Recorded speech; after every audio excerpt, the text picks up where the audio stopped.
Assalamualaikum warahmatullahi wabarakatuh. Perkenalkan, nama saya Maharani Triastuti, mahasiswi Universitas PTIP Jakarta, Prodi Pendidikan Agama Islam, Fakultas Tarbiyah dan Ilmu Keguruan. Hari ini saya akan membawakan materi tentang pengertian hadis, sunnah, struktur hadis, yaitu berupa sanad, matan, dan rawi. Pengertian hadis. Secara bahasa, hadis itu berarti baru, al-jadid, berita, al-khobar, atau percakapan.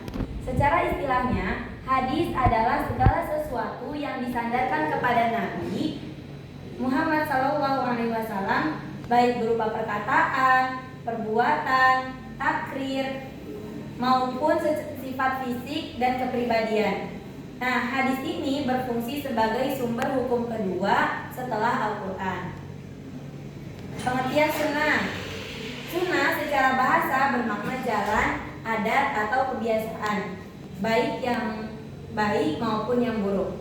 Secara istilah syariat, sunnah adalah segala sesuatu yang bersumber dari Nabi Muhammad SAW berupa perkataan, perbuatan, ketetapan, sifat fisik, atau akhlak yang menjadi dasar hukum Islam.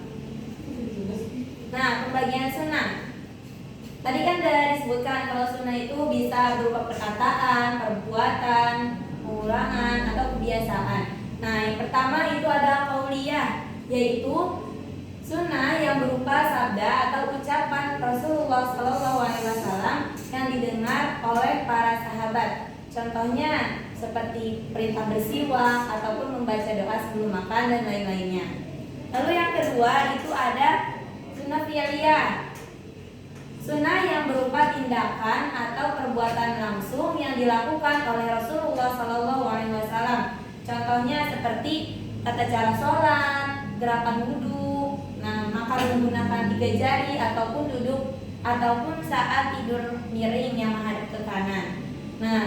Terus yang ketiga yaitu takririyah, yaitu sunnah yang berupa diamnya Nabi Muhammad SAW atau tidak melarang perbuatan sahabat yang menandakan persetujuan. Contohnya, Nabi diam ketika melihat sahabat memakan daging biawak. Hal itu menunjukkan bahwa Rasulullah itu beliau tidak melarang tapi tidak juga memperbolehkannya. Lalu yang keempat itu ada hamiyah, sunnah yang berupa keinginan atau rencana Nabi SAW yang belum sempat terlaksana hingga wafat. Contohnya rencana puasa pada tanggal 9 Muharram yang untuk membedakan dengan kaum Yahudi. Lalu kita masuk ke pembahasan selanjutnya tentang struktur hadis, yaitu sanad, matan, dan perawi. Jadi hadis itu ada 3 komponen, yaitu sanad, matan, sama perawi. Sanad adalah jalur penyampaian. Lalu matan merupakan sabda, perbuatan, atau ketetapan Nabi Muhammad SAW. Dan yang terakhir itu rawi adalah orang yang membukukan hadis tersebut. Ketiganya ini menentukan keabsahan atau kesolihan suatu hadis. Ini saya kasih contohnya. Ini hadis tentang sholat Jumat yang lebih baik daripada sholat sendiri. Saya bacakan. Haddatsana Abdullah bin Yusuf qala akhbarana Malikun an Nafi' an Abdillah bin Umar anna Rasulullah sallallahu alaihi wasallam qala salatul jamaah tafdulu salatal fardhi bi 27 darajah.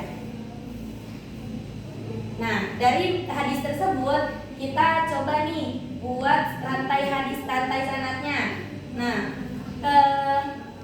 Dari Rasulullah SAW, lalu turunlah ke Abdullah bin Umar bin Khattab. Lalu turun lagi ke Nafi Maula ibnu Umar. Lalu selanjutnya Malik ibnu Anas. Lalu selanjutnya ke Abdullah bin Yusuf. Lalu ini yang terakhir yaitu rawinya, yaitu Imam Bukhari. Tadi ini namanya rawi. Ini selanjutnya matanya yang tadi, sholatul jamaah tafdulu Jadi kalau tadi rawi itu, ini kan sebelumnya slide-nya, ini kan disebutnya rantai sanad. Nah, Imam Bukhari ini dia sebagai rawi. Nah, matan hadisnya yang mana? Matan hadis itu dia merupakan isi dari hadis tersebut. Ya. Mungkin cukup sekian yang dapat saya sampaikan. Mohon maaf bila terdapat kekurangan. Assalamualaikum warahmatullahi wabarakatuh.